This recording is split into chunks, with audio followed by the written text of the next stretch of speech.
अपने लोगों को डर दिखा के ये संविधान खत्म हो जाएगा, संविधान खत्म हो जाएगा। अरे ऐसे कैसे संविधान खत्म हो जाएगा?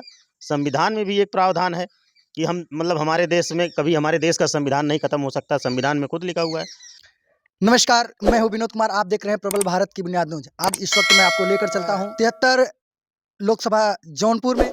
आज जौनपुर की सीट से लोकसभा चुनाव को लेकर बहुत बड़ी चर्चा है और लोकसभा इस चुनाव में लगभग 14 प्रत्याशी ने नामांकन किया है और 14 प्रत्याशी मिलकर जौनपुर सीट से चुनाव लड़ रहे हैं और जहां से जोर शोर से मेहनत कर रहे हैं। मैं आपको बता देना चाहता हूं, उन्हीं 14 प्रत्याशियों में एक प्रत्याशी हमारे बीच में श्रीपत मौर्य जी हैं, जो हम इनसे रूबरू आपसे करवाएंगे और आपसे बताना चाहेंगे कि आज चुनावी दंगल में इनका क्या सोच है और क्या विचार है, इनकी क्या राय है कि आज जो ये चुनाव लड़ने के लिए उत्सुक और तैयार हुए हैं। मैं जानना चाहूँगा सर, आज जो चुनाव लड़ रहे हैं, किस पार्टी से आप चुनाव लड़ रहे हैं? मैं बहुजन मुक्ति पार्टी से चुनाव लड़ रहा हूँ तथा प्रवीण प्रताप सिंह इसके जो है राष्ट्रीय अध्यक्ष हैं।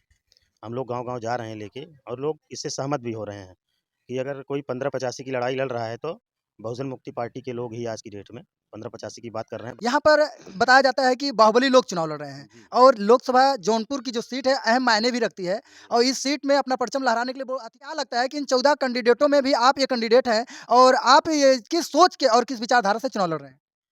देखिए, सबसे पहले तो ये लोकतंत्र है, सबको चुनाव लड़ने का अधिकार है। जो भी चाहे बाबा साहब ने हमें अधिकार दिया कि आप जो है चुनाव लड़ सकते हैं, मतदान कर सकते हैं। मेरे मन में ये इच्छा हुई क्योंकि मैं संगठन का व्यक्ति हूँ, बहुजन मुक्ति पार्टी का राष्ट्रीय पिछड़ा वर्ग मोर्चा का मैं जो है जिला अध्यक्ष हूँ यहाँ का। और हम लोग इस पे काम भी कर रहे हैं आज कई वर्षों से, लोगों को जगाने का, समझाने का, गाँव-गाँव में कार्यकर्ता निर्माण करने का, कि बाबा साहब के सिद्धांतों को, बाबा साहब के विचारों को जन-जन तक फैलाने का एक मंच चाहिए हमको, जो हम लोग जन-जन तक पहुँचा पाएँ। और ऐसे तमाम सारे संगठना हैं पूरे भारत में, जो हम लोगों के मतलब हम लोगों की विचारों की बात तो करते हैं, लेकिन वो लोग कहीं ज़मीन पे दिखाई नहीं देते हैं। तो मजबूरी में हम लोगों को अपना पर्सनल मंच लगाने के लिए, तो 15-85 के लिए हम किस मंच पे जाएँ अपनी बात करने के लिए? तो आप एक युवा हैं और बहुजन मुक्ति पार्टी से अगर आपने चुनाव लड़ने का एक निर्णय लिया है, जी। तो सर समाज में क्या कुछ नया विचार लेकर आप आ रहे हैं? देखिए, युवाओं को राजनीति से जोड़ने का जो यहाँ लोकल का सपना है, हम लोगों का सपना है, हम लोग युवाओं को राजनीति में लाने की कोशिश कर रहे हैं।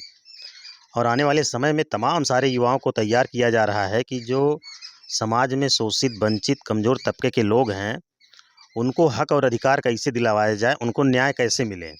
क्योंकि न्याय नहीं मिल पा रहा है हमारे अपने लोगों को, और हमारे अपने लोगों की वो दुर्दशा हो रही है, चाहे वो ये भाजपा की सरकार हो, चाहे इसके पहले तमाम सरकारें रही हों, समझ रहे हैं?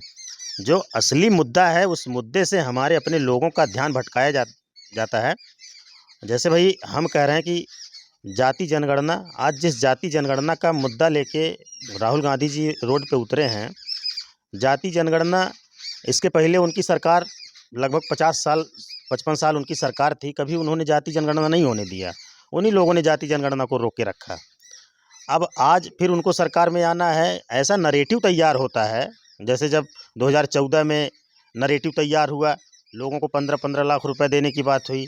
अभी आज की डेट में नैरेटिव तैयार हुआ, संविधान खत्म कर देंगे। अब हमारे अपने लोगों को डरा दिया जा रहा है। सरकार बननी है फिर ऊपर जाके कांग्रेस की। अगर कांग्रेस की सरकार बनेगी, तो यही कांग्रेस थी जिन्होंने हमें लगभग 40 साल से ज़्यादा हमारे आरक्षण को नहीं लागू होने दिया। और हमारा 52% हमारे पिछड़े लोगों की आबादी है, ओबीसी की आबादी है।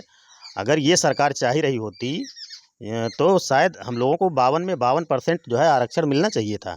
लेकिन 52 में हम लोगों को 27% मिला, वो भी मंडल कमीशन की केवल 1-2 सिफारिशें लागू हुई हैं। और आज तक मतलब जिसमें 40 सिफारिशों में लगभग 38 सिफारिशें धूल खा रही हैं। इन सब मुद्दों पे कोई नहीं बात करेगा, बस केवल हमारे अपने लोगों को डर दिखा के ये संविधान खत्म हो जाएगा, संविधान खत्म हो जाएगा। अरे ऐसे कैसे संविधान खत्म हो जाएगा?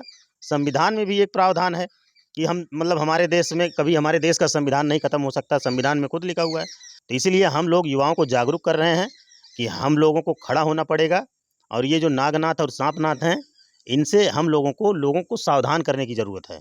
और जब तक हम लोग अपना खुद का फ्रंट तैयार नहीं करेंगे, ठीक है, तब तक हम लोग इनके बहकावे में ऐसे हमारे युवा फंसे रहेंगे और हमारा शोषण होता रहेगा और हमारे हक अधिकार मारे जाएंगे। सर, आप युवा को नया दिशा दे रहे हैं और सारे बाहुबली लोग हैं जो कि इस 73 जौनपुर लोकसभा सीट में अपना जो है कि परचम लहरा रहे हैं। चुनाव का प्रचार प्रसार बहुत तेजी से हो रहा है। सर, आप किस तरीके से जौनपुर को कवर कर पाएंगे?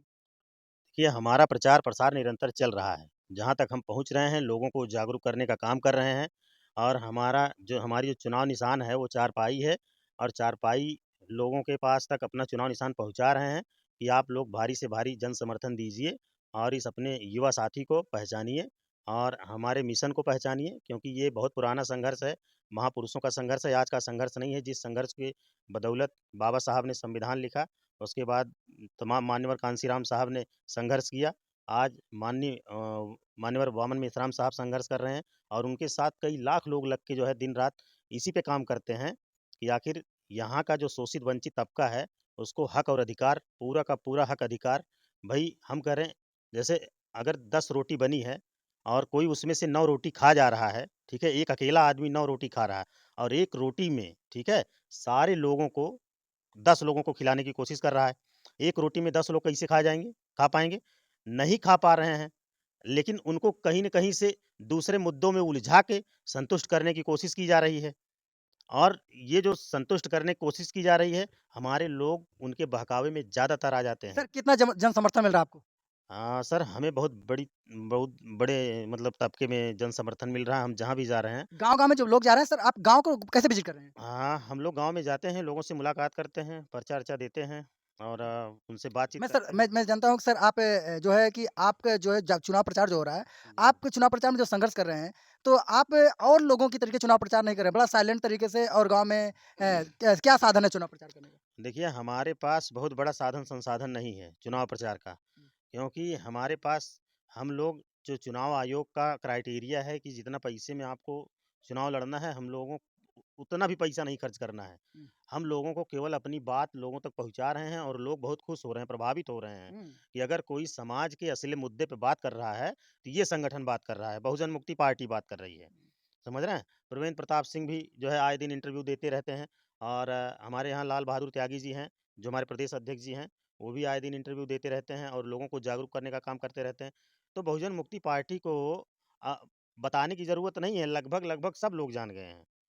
मैं आपको बता देना चाहिए कि एक संघर्षशील जो है कि ये युवा प्रत्याशी हैं, जो कि चुनाव लड़ रहे हैं, सांसदीय का चुनाव लड़ने का ये अपने आप को गौरवान्वित महसूस करते हैं और गाँव में जा रहे हैं। आपको इनका इतिहास मैं बताऊँगा कि ये बाइक से सफ़र कर रहे हैं और बाइक से सफ़र करके जनसंपर्क कर रहे हैं और जनसंपर्क में जाकर लोगों का दिल जीत रहे हैं। और आज हम आपको बता दें कि ये लोगों के बीच में जाकर लोगों की राय को ले रहे हैं और हर एक घर से इनका अपना मत है कि हर एक घर से इनको सपोर्ट मिलेगा और हर घर के लोग इनको चुनाव में इनको वोटिंग करें।